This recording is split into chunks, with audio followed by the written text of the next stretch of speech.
بسم اللہ الرحمن الرحیم۔ لاکھوں کروڑوں درود و سلام محمد مصطفیٰ صلی اللہ علیہ وسلم اور آل محمد پر۔ میں ہوں عمر دراز گوندل۔ آپ مانیں یا نہ مانیں وہ آپ کی مرضی ہے، آپ کو راستہ ضرور مل گیا ہے کہ کرنا کیا ہے۔ اور اس سلسلے میں جو سب سے پہلے فواد چودھری نے بات ختم کر دی ہے، اور فواد چودھری کی اگر اب نہ مانی گئی تو میرا خیال ہے پھر آپ سمجھنے نہیں چاہتے۔ اور بات وہی ہے بھائی جان کہ عمران خان کی بات سن لیں۔ عمران خان جو کہہ رہا ہے وہ کر لے۔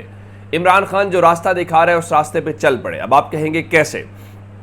ان کا دیکھیے، ایک بات تو بڑی سادہ ہے کہ انہوں نے ٹویٹ کیا اور کہا کہ رانا ثناءاللہ کی طرف سے تحریک انصاف کو مذاکرات کے لیے کہنا درست سمت میں قدم ہے۔ آج آئی ایم ایف کی رپورٹ میں سیاسی عدم استحکام کو پاکستان کا سب سے بڑا چیلنج قرار دیا گیا ہے۔ رانا صاحب اب بات چیت کا ماحول پیدا کرنے کی طرف توجہ دیں۔ پہلے قدم کے طور پہ حکومت سینیٹر اعجاز چودھری کا پروڈکشن آرڈر جاری کرے، اس کے بعد سیاسی قیدیوں کی رہائی کی طرف بڑھا جائے۔ اسی طرح عمران خان نیب کے نئے جعلی مقدمے بنانے سے گریز اور عدت کیس میں جج پر دباؤ ختم کرائیں۔ ان اقدامات سے بات چیت کا ماحول بننا شروع ہوگا۔ اس کے بعد انہوں نے کہا کہ اصل بات یہ ہے کہ اس ساری صورتحال میں نواز شریف کردار ادا کر سکتے ہیں، اور اس کی وجہ یہ ہے کہ شہباز شریف کے پاس کچھ ہے نہیں ہے۔ اور آپ کو پتہ ہی ہے کہ رانا ثناءاللہ جن کی وہ بات کر رہے ہیں، رانا ثناءاللہ بھی کس کی بات کر رہے ہیں، کس کے بہاف کے اوپر بات کر رہے ہیں۔ پھر فواد چودھری کا دیکھیے، عمران خان کے ساتھ کھڑا ہونا اس لیے ضروری ہے کہ اگر وہ یہ لڑائی ہار جاتا ہے تو اس کا مطلب یہ ہوگا کہ پاکستانی یہ لڑائی ہار جائیں گے، اور جو شخص بھی پاکستان سے محبت کرتا ہے اور عوام کی سپریمیسی چاہتا ہے اسے عمران خان کے ساتھ کھڑا ہونا پڑے گا۔ یہ بہت بڑی بات ہے کہ پھر انہوں نے کہا یہ فرق نہیں پڑتا کہ آپ پی ٹی آئی میں ہیں یا نہیں ہیں، آپ کو اس وقت عمران خان کے ساتھ کھڑا ہونا ہے۔ اگر عمران خان ہار گیا تو پاکستان کی جو عوام ہے وہ ہار جائیں گے۔ اب یہ تو ہو گئی وہ بات جو ہم سن رہے ہیں۔ دوسرے نمبر کے اوپر ہم نے دیکھا کہ ہمارے جو ملک کے اندر بڑے بڑے جو وفود ہیں وہ جناب بھرپور طریقے سے سعودی عرب گئے۔ پھر ہمیں بتایا گیا کہ سعودی عرب کا ایک بہت بڑا ڈیلیگیشن آ گیا ہے یا ڈیلیگیشن آ رہا ہے، تو سطح خیرہ ہیں، آپ دیکھیں گے کہ ہو کیا رہا ہے۔ اور پھر اطلاعات تھی کہ اسی مہینے جو سعودی کراؤن پرنس ہیں شہزادہ محمد بن سلمان وہ آ جائیں گے۔ لیکن آج خبر اسلام آباد سے جو جنگ اور دی نیوز جس خبر کو بریک کر رہے ہیں ان کے مطابق فی الحال سعودی ولی عہد شہزادہ محمد بن سلمان کا دورہ پاکستان مؤخر یا دوسرے لفظوں میں ملتوی ہو رہا ہے۔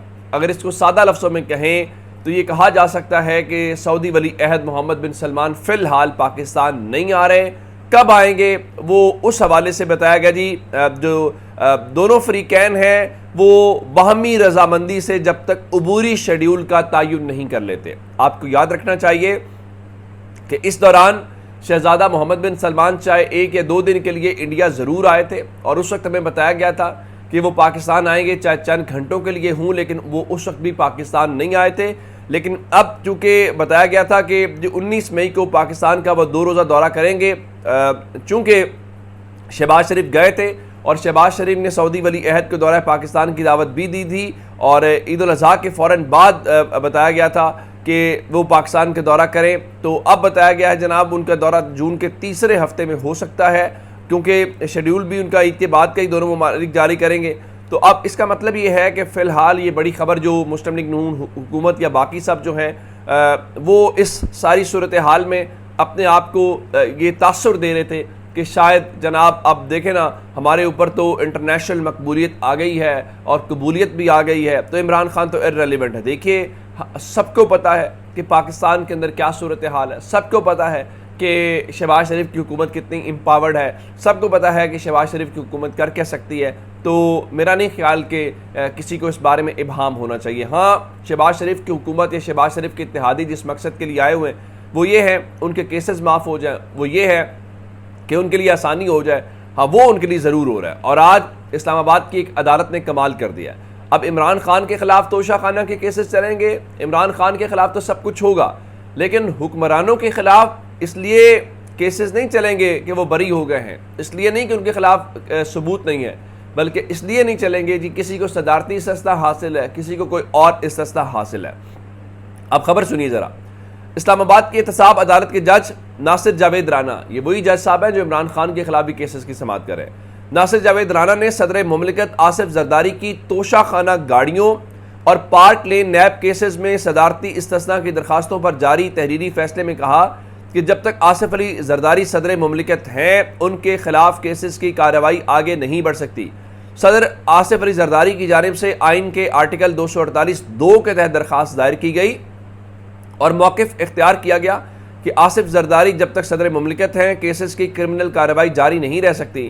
پروسیکیوشن کی جانب سے بھی ان درخواستوں پر کوئی اعتراض نہیں کیا گیا اور نہ ہی مخالفت کی گئی ہے۔ آئین کے آرٹیکل 248(2) کے تحت صدر مملکت کے خلاف کوئی کیس ہو سکتا ہے اور نہ ہی کوئی کارروائی جاری رہ سکتی ہے۔ صدر مملکت آصف علی زرداری کی کیسز سے صدارتی استثناء حاصل کرنے کی درخواستیں منظور کی جاتی ہیں۔ یعنی دوسرے لفظوں میں صدر بھی کہہ رہے ہیں بھائی میرے خلاف کیسز نہ چلاؤ، اس لیے نہیں کہ ان کیسز میں کوئی جان نہیں ہے، اس لیے نہیں کہ ان کیسز میں کوئی ثبوت نہیں ہے، اس لیے کہ مجھے صدارتی استثناء حاصل ہے، اس لیے کہ جناب دیکھیں نا میں نے اتنی محنت کر کے صدر بنا ہوں، میں نے مسلم لیگ نون کو ووٹ دے کے ان کا وزیر اعظم بنوایا، خود میں نے صدر کا عہدہ لیا ہے، تو میری محنت کو تو ضائع نہ کرے، میرے خلاف کیسز نہ چلائیں۔ تو عدالت نے کہا جی بسم اللہ، اور ان کا جی ان کو تو چھوڑیں، جو پروسیکیوشن ہے، جو حکومت کے وکلاء ہیں، انہوں نے بھی کوئی اعتراض عائد نہیں کیا۔ ظاہر ہے ان بیچاروں کے اپنے کیسز ہیں، وہ کیا کیا اعتراض کریں، تو وہ آپ کے سامنے ہے۔ اچھا ایک معاملہ ہو گیا یہ۔ دوسرے نمبر کے اوپر ایک اور آپ کو بتانا چاہتا ہوں کہ ان کے جو گورنر صاحب وہاں پہ فیصل کریم کنڈی لگائے ہوئے ہیں، وہ علی امین گنڈا پور کو اچھی خاصی تڑیاں شڑیاں لگا رہے تھے، اور وہ کہہ رہے تھے میں گورنر ہاؤس کا تحفظ جانتا ہوں اور میں ان کو، یعنی علی امین گنڈا پور کو کہہ رہے ہوئے، سڑک پر گھسیٹوں گا، اپنی زبان کو لگام دو ورنہ تم جیسے گنڈوں سے نمٹنا مجھے آتا ہے۔ حضور علی امین گنڈا پور ڈیرہ اسماعیل خان کا مینڈیٹ رکھتے ہیں، ڈیرہ اسماعیل خان کے لوگوں نے ان کو جتوایا ہے، آپ بھی تو ڈیرہ اسماعیل خان سے ہیں، آپ کیوں گورنر بنے ہیں؟ آپ تو ایم پی بھی نہیں بن سکے، تو آپ گورنر ہاؤس کی کیا حفاظت کریں گے؟ آپ ذرا سوچیں نا کہ آپ کی یہ ڈیل نہ ہوتی پیپلز پارٹی اور مسلم لیگ نون کی تو آپ کہاں پہ ہوتے؟ اگر یہ فارم 47 والا معاملہ نہ ہوتا تو نہ تو آپ کے زرداری صاحب صدر بنتے اور صدارتی استثناء لیتے، اور نہ ہی حضور آپ اس وقت گورنر ہاؤس کے اندر بیٹھے ہوتے۔ تو گورنر ہاؤس ظاہر ہے عوام کا ہے، صوبے کی عوام کا ہے، اور علی امین گنڈا پور صوبے کے چیف ایگزیکٹو ہیں، اور چیف ایگزیکٹو جو ہیں وہ جو بات کریں اس بات کو سنیں، نہ کہ آگے سے گورنر کی کوئی حیثیت نہیں ہے۔ آپ صرف ایک پوسٹ مین تو ہو سکتے ہیں، اس سے زیادہ گورنر یا صدر کی حیثیت نہیں ہوتی۔ ہاں یہ پروٹوکول واجہ یا یاشی ہے وہ آپ کی ضرور ہے۔ اگلی خبر سنیے۔ اگلی خبر چونکہ شیر افضل مروت کو فارغ کر دیا گیا تمام جگہوں سے، پھر یہ خبر تھی کہ ان کو شو کاز جاری کیا جائے گا، تو ان کو ایک جو ہے شو کاز آج 11 تاریخ کے اوپر شیر افضل مروت کو جاری کر دیا گیا ہے، جس میں ان سے کہا گیا ہے کہ آپ نے غیر ذمہ دارانہ بیانات دیے ہیں جس سے پارٹی کے انٹرسٹ کو اور کو نقصان پہنچا ہے، اور باوجود اس کے کہ آپ کو عمران خان نے جو ہدایات دی تھی آپ نے اس کی خلاف ورزی کی ہے، اور پھر بتایا گیا ہے کہ آپ نے پارٹی کے جو دیگر ممبرز ہیں اور سٹیک ہولڈرز ہیں ان کے اپنے الفاظ سے اور اپنے ایکشن سے ان کو نقصان پہنچایا ہے، تو اس لیے آپ 3 دن کے اندر اندر جواب دیں، ادروائز جو پارٹی ہے وہ آپ کے خلاف ایکشن لے گی۔ تو اصل معاملہ یہ ہے کہ شیر افضل مروت بہت اچھے ہوں گے، لیکن اگر وہ عمران خان کی ہدایات کی بھی خلاف ورزی کر رہے ہیں تو پھر میرا خیال ہے پھر ان کو یہ سوچنا چاہیے، اور اسی لیے ان کو یہ ہوا ہے۔ اچھا دیگر 1-2 چیزیں اور ہیں۔ ایک تو آپ حیران ہوں گے کہ ہمارے الیکشن کمیشن کیسا کام کرتا ہے، ہماری سپریم کورٹ کیسے کام کرتی ہے، اور انہوں نے الیکشن سے پہلے کیسے کام کیا۔ انڈیا میں عام آدمی پارٹی کے جو کیجریوال ہیں ان کو گرفتار کیا گیا، تو ان کو انتخابی مہم چلانے کے لیے سپریم کورٹ نے ضمانت دے دی ہے، صرف اس بنیاد کے اوپر کہ چونکہ الیکشن ہے اور الیکشن کے دوران ان کی گرفتاری نہیں ہونی چاہیے۔ لیکن اندازہ کیجئے کہ ہماری سپریم کورٹ نے یہ کیا کیا، ہماری سپریم کورٹ نے اور ہمارے اداروں نے اس دوران دبایا، اور انڈیا کے اندر دیکھیے وہ کہہ رہے ہیں نہیں جناب ابھی فی الحال الیکشن کیمپین کریں اس کے بعد دیکھیں گے۔